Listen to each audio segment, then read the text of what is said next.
Hello વિદ્યાર્થી મિત્રો, રાધે રાધે.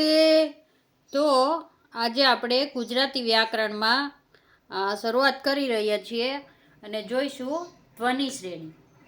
તો આ લેક્ચર તમને ગુજરાતી વ્યાકરણનો તમે ગુજરાતમાં રહીને કોઈ પણ સરકારી નોકરી માટેની પરીક્ષા દેવાના હોય તો બધી જ એક્ઝામમાં તમને આ ઉપયોગી થશે.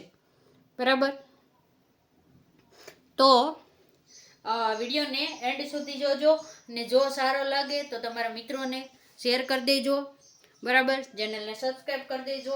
હવે આપણે જોવાના છે ધ્વનિ શ્રેણી. પહેલા તો ધ્વનિ શ્રેણી. બરાબર? ધ્વનિ શ્રેણી બોલવાનો વિષય છે. બરાબર?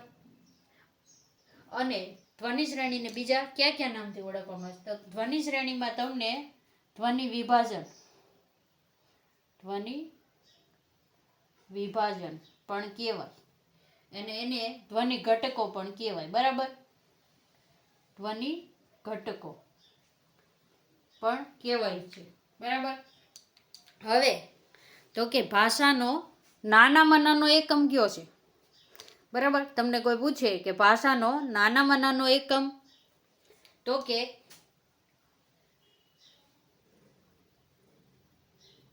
ભાષાનો નાનામાં નાનો એકમ કયો આવશે? તો કે ધ્વનિ. બરાબર? જો આ પ્રશ્ન 2 થી 3 વાર પૂછાઈ ગયેલો છે. લગભગ ટાટ સેકન્ડરી કે સ્પેશિયલ ટેટ કે એમાં ક્યાંક પૂછેલો છે, મને અત્યારે પાકું યાદ નથી, પણ આ પ્રશ્ન પૂછાયેલો છે. હવે તમને એમ થશે ધ્વનિ એટલે શું થાય ખબર છે તમને? અવાજ. શું થશે? અવાજ. ધ્વનિનો સમાનાર્થી પૂછે તો પણ શું થશે? અવાજ. અને આ અવાજને વ્યાકરણની ભાષામાં શું કહેવાય? અવાજ રો એને વ્યાકરણની ભાષામાં શું કહેવાશે? તો કે સ્વર. શું કહેવાશે? સ્વર. પણ કઈ ભાષામાં? તો કે વ્યાકરણની ભાષા. હો, પછી એમ ન કહેતા બીજી ભાષા. ખોટું લખાણ.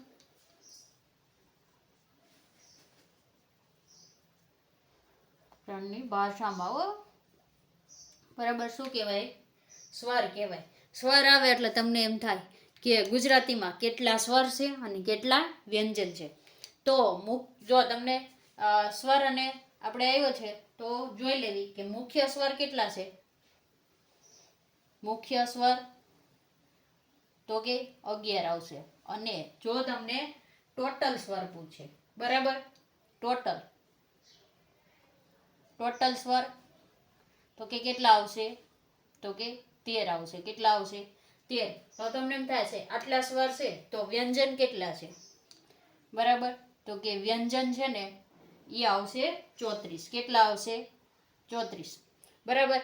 આ મુખ્ય 13 સ્વર છે ને, મુખ્ય 11 સ્વર છે ને, એમાં તમારે અ, આ, ઈ, ઉ, ઋ, એ, ઐ, ઓ, ઔ એટલા આવશે. બરાબર? અને જે 2 અલગ સ્વર આવશે ને એમાં આવશે, એક આવશે અમ અને એક આવશે આહા. બરાબર? આ બેને કેવા કહેવાય? તો આને કહેવાય સંયુક્ત સ્વર. કેવા કહેવાશે? સંયુક્ત સ્વર. બરાબર? અને આને તમારે ધ્વનિ વિભાજનમાં લખવું હોય તો કઈ રીતે લખાશે? અ પ્લસ મ. બરાબર? અને અહીંયા લખાશે અહ છે એટલે અ પ્લસ હ. બરાબર? આ રીતનું લખાશે. જો આપણે અત્યારે સ્વર ને વ્યંજન ને વર્ગિત ને અવર્ગિત ને ઘોષ ને અઘોષ ને બધું આવે, પણ અત્યારે આપણે ધ્વનિ શ્રેણીમાં એ ભણવાનું નથી. બરાબર? એ આપણે જ્યારે વર્ગીકરણ ભણીશું ને ત્યારે જોઈ લેશું. અત્યારે આટલું ઇમ્પોર્ટન્ટ એટલે આપણે જોઈ લીધું. બરાબર? હવે તમને એમ થશે ગુજરાતી ભાષા એ કયા કુળની ભાષા છે? પ્રશ્ન પૂછે. બરાબર? આપણે બીજી પેનનો ઉપયોગ કરવી. તો કે ગુજરાતી ભાષા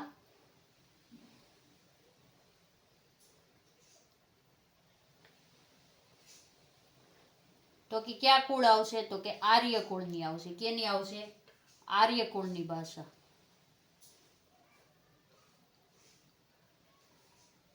જે આપણા વેદો છે ને 4 વેદો, ઈ પણ આ આર્યોના સમયમાં લખાયેલા છે. બરાબર. તો કે આર્યોની મૂળ ભાષા કઈ હતી? કારણ તમને અહીંયા ખબર પડી કે આર્યકુળની ભાષા છે. અને આપણા વેદો સંસ્કૃતમાં 4 વેદો રહ્યા, ઋગ્વેદ ને, સામવેદ ને, બરાબર, અથર્વવેદ ને, ઈ બધા. તો ઈ પછી 108 ઉપનિષદ, બરાબર, ઈ બધું જ કઈ ભાષામાં લખાયેલું છે? તો કે સંસ્કૃત. તો હવે તમને એમ થશે કે આર્યોની મૂળ ભાષા કઈ હતી? કઈ હતી આર્યોની મૂળ ભાષા?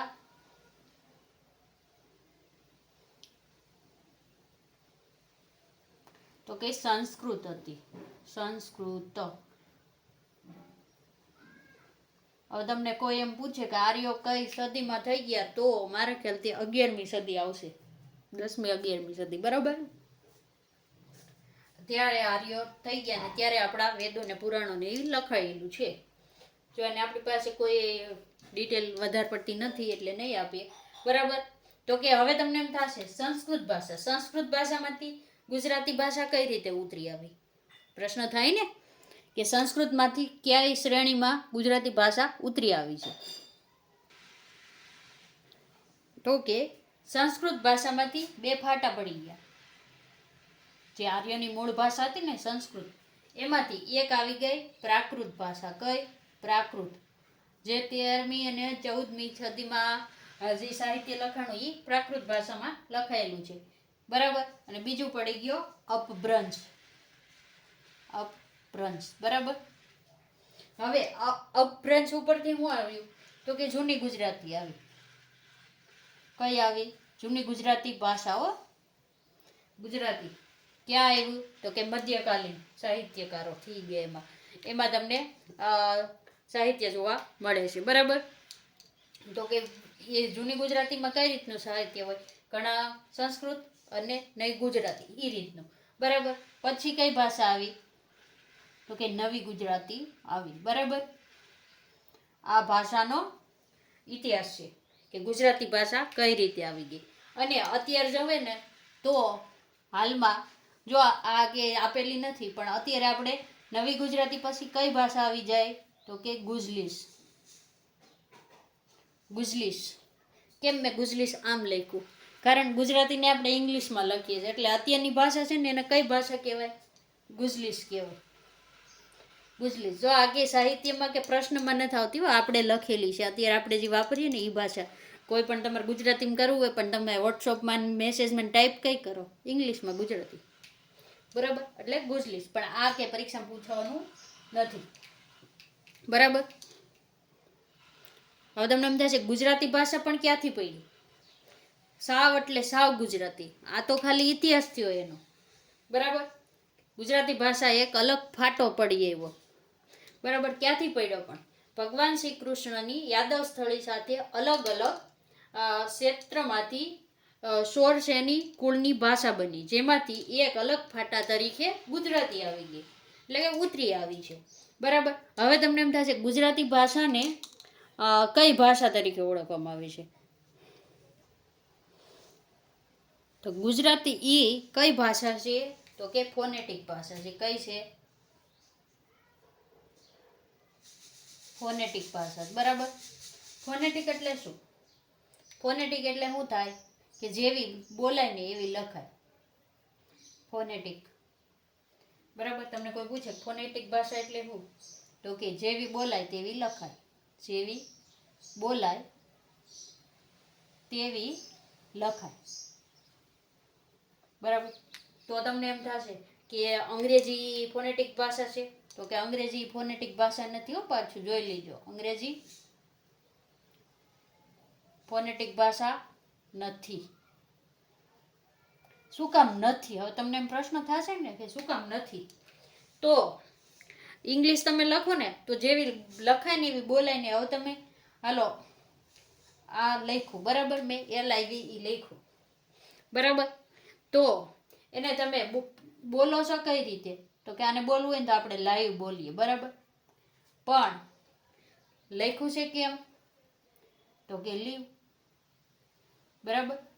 લખેલું કેવું છે? લીવ. તો જોઈ લો, લખાય છે એવી બોલાય છે એવી લખાય છે?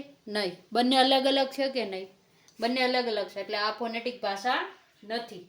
બરાબર. બીજી વાત કે ગુજરાતીને ફોનેટિક ભાષા તો કહીએ જ છે, બાકી ગુજરાતીને બીજી કઈ રીતે ઓળખવામાં આવે છે? તો કે ગુજરાતી છે ને આપણી, ગુજરાતીને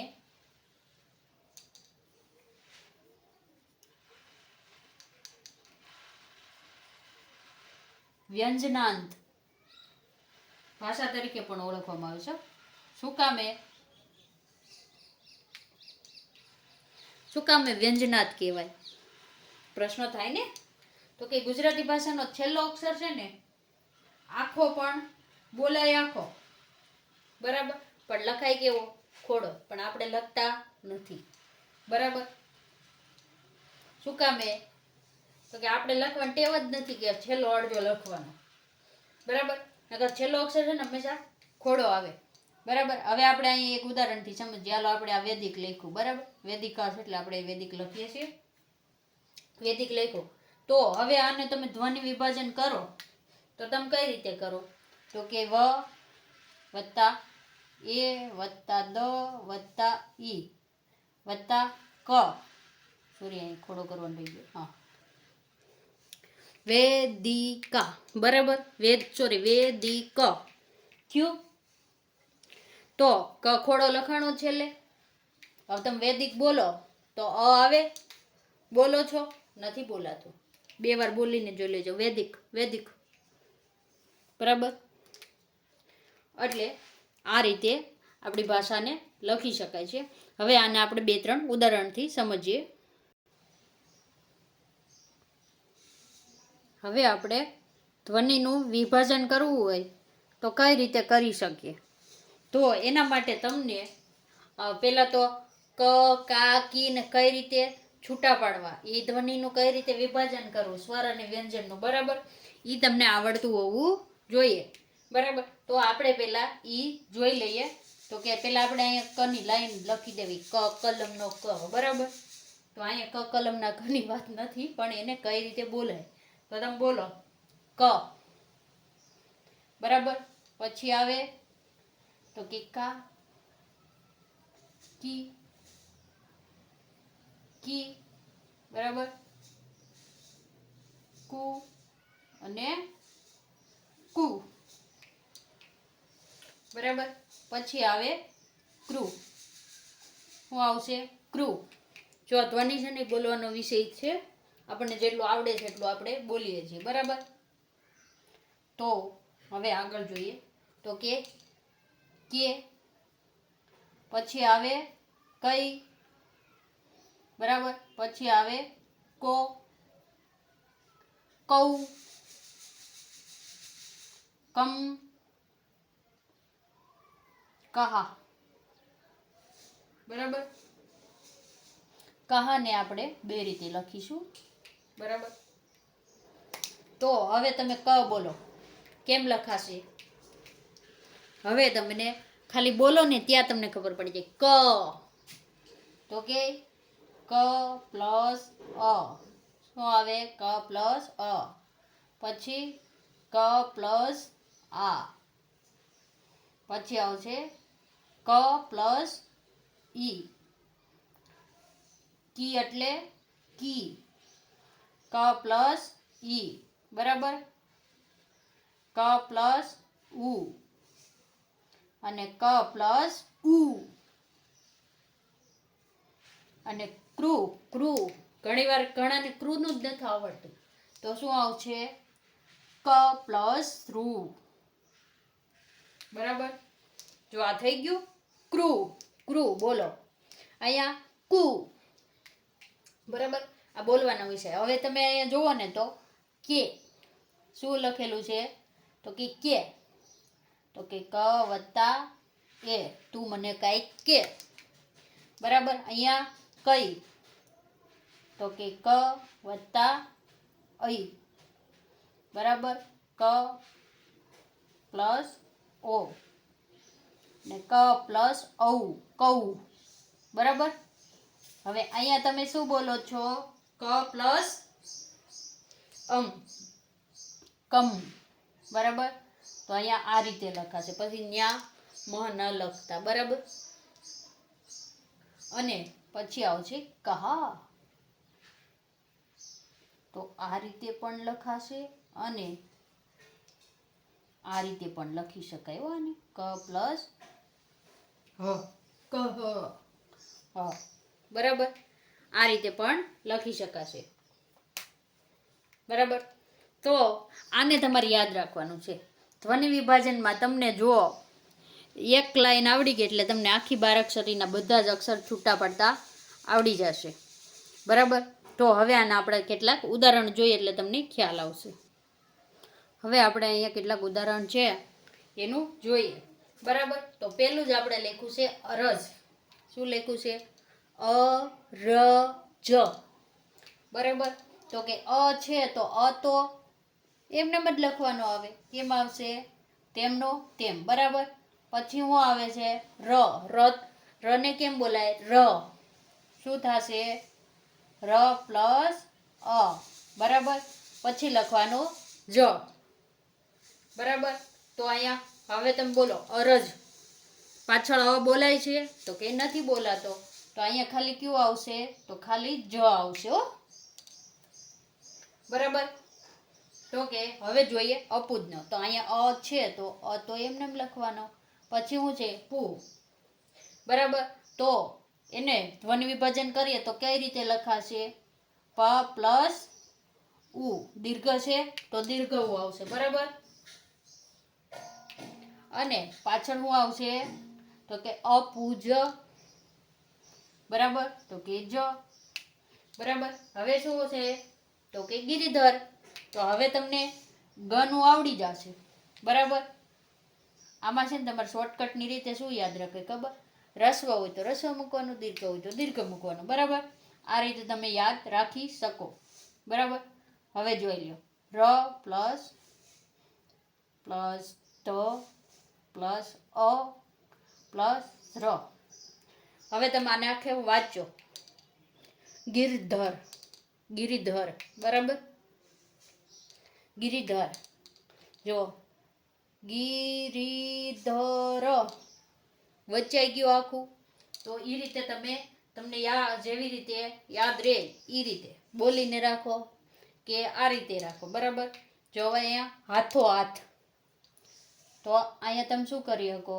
તો કે હ પ્લસ આ પ્લસ થ પ્લસ ઓ. જુઓ હા થો હા થ, બરાબર. આ રીતનું થશે. તમને બોલતા આવડવું જોઈએ. બોલતા ન આવડે તો આનું છૂટું પાડતા આવડવું જોઈએ, બરાબર. તો અહીંયા શું આવશે? દો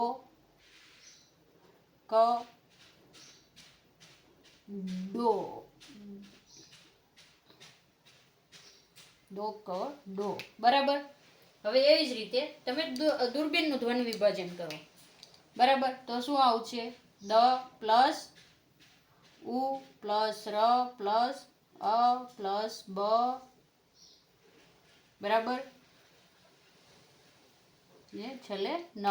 જુઓ દૂરબીન થઈ ગયું, દૂરબીન. તો આ રીતે તમે ધ્વનિ વિભાજન કરી શકો છો. આમાં જે છેલ્લે જોડા અક્ષર હોય ને એ બધાનું આપણે હવે કાલે જોશું. આજે આપણે અહીંયા વિડીયોને પૂર્ણ કરીએ છીએ, બરાબર. સારું લાગ્યું હોય તો લાઈક કરી દેજો, ચેનલને સબસ્ક્રાઈબ કરી દેજો. રાધે રાધે.